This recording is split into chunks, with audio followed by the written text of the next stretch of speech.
Welcome to DeadbearCode. I'm Sean Beyer, and in this video, we're going to go over how easy it is to set up a FastAPI application. We're going to look at the auto-generated documentation with Swagger UI and Redux, as well as cover some basic parameter validation and the differences between data and API schema with OpenAPI. As usual, there will be a link in the description of the video linking back to the blog post for this video.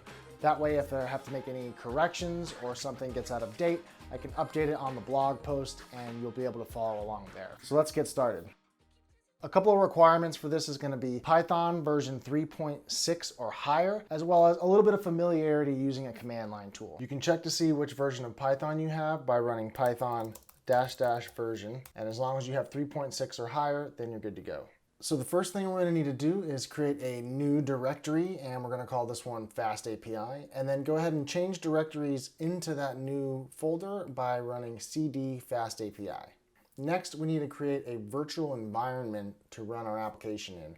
And to do this, we're going to use Python's built-in virtual environment tool called venv. And this is going to help us manage all of the dependencies that we're going to use for our FastAPI application. So make sure that we're in the new FastAPI directory that we just created. Next, we're going to run python -m venv space .venv. This first venv option here is saying that we're going to use the venv command, and the following option, the .venv, is just the name of the folder that it's going to create the virtual environment inside of. The .venv is arbitrary. You could name it whatever you want technically, but a typical standard is either .venv or just plain .env. And now we can run ls-a, which is going to print out the contents of our folder as well as the hidden context with the dot in front of them in the case of our .venv folder.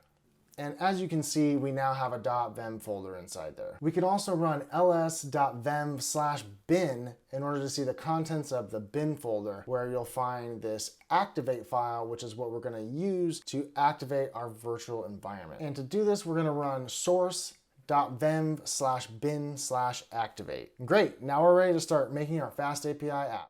So next, we're going to install FastAPI, and to do that, we're going to run pip install FastAPI. Now we can create our main.py file. So we're going to run touch main.py, and then let's go ahead and open up our code editor. And on the first line here, we're going to import FastAPI from FastAPI. And this is so we can use FastAPI within our app. Next, we're going to define a variable called app and create a new instance of the FastAPI class. Next, we're going to create our route.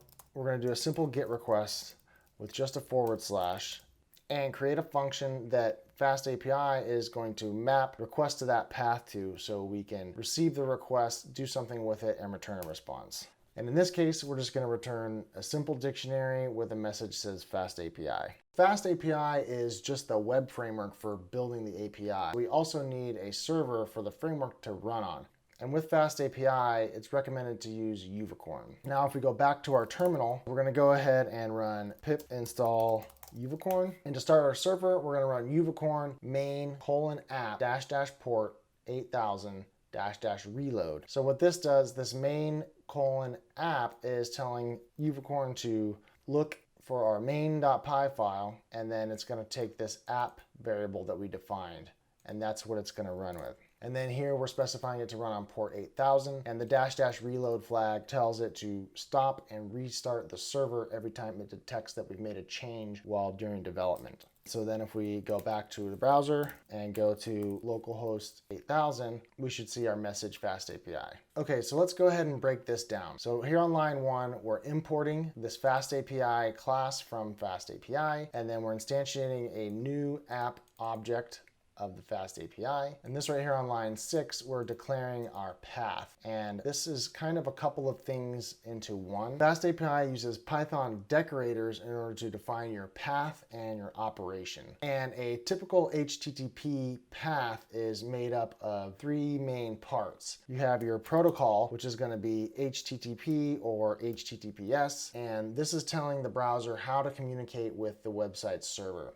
The next piece is the domain, and in this case it's going to be localhost with port 8000. And then finally we're going to have the path, which would look something like FastAPI, or could be users. In this case, with just the /, it's just going to be nothing at the end. It's the base root path. We're going to be focusing on the path portion, or as it's often also referred to as a route or an endpoint. The next thing this Python decorator does is it also declares what kind of operation it's going to be, which is what kind of HTTP method is allowed to be used against this endpoint or path. In this particular case, it's a GET request. And more often than not, these path operations will be either a post, a GET, a put, or a delete.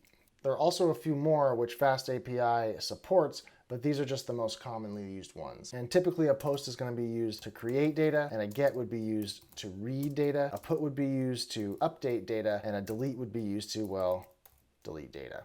This is also commonly referred to as CRUD, or the acronym of create, read, update, and delete. These are just kind of a rule of thumb guidelines. For instance, nothing's going to stop you from using a GET request to create data. This is just kind of a typical industry standard that a lot of people follow and is sort of expected. In order to implement these others in FastAPI, we would just use the Python decorator with the app.post with the / or whatever we wanted our path to be, and then map it to our path operation function. So for puts, it would be app.put, and for deletes, app.delete as well.